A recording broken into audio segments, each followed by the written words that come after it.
In verse 4 it says, "But if any widow has children or grandchildren, they must first learn to practice piety and to regard of their own family and to make some return to their parents, for this is acceptable in the sight of God." And then let me read verse 8 as well. It says, "But if anyone," which is the contrary to this, verse 4 versus against verse 8, it says, "But if anyone does not provide for his own, and especially for those of his household, he has denied the faith and is worse than an unbeliever."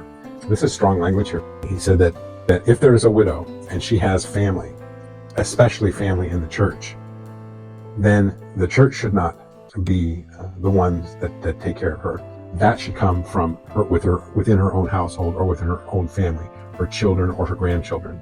And that is something that I feel like has changed, at least in my society, my country, my circles, my time on this earth. There's a living memory when parents and grandparents lived with the children, one of the children, and they perhaps contributed to the household duties, but they were there and being cared for. But often what happens is that these older folks end up in nursing homes. And I think I've talked about this before, but I recently in 2022, we lost, between my wife and I, we lost 3 parents. My mother had Alzheimer's, my father had pancreatic cancer, and they both ended up in the same nursing home.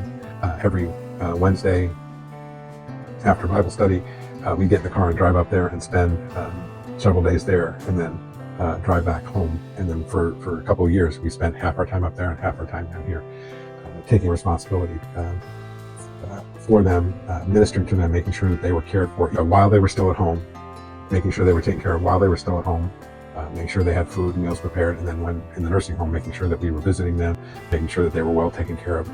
During that time, though, we heard many stories from staff and from friends who we asked to help us find a facility for them, that often there is nobody that comes and visits people in these places.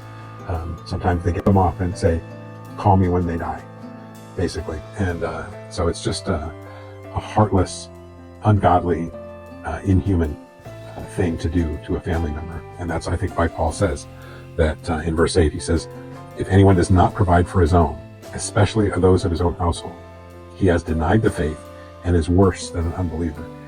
That, I don't know how much plainer and stronger you can get than that. It reveals what's really in your heart.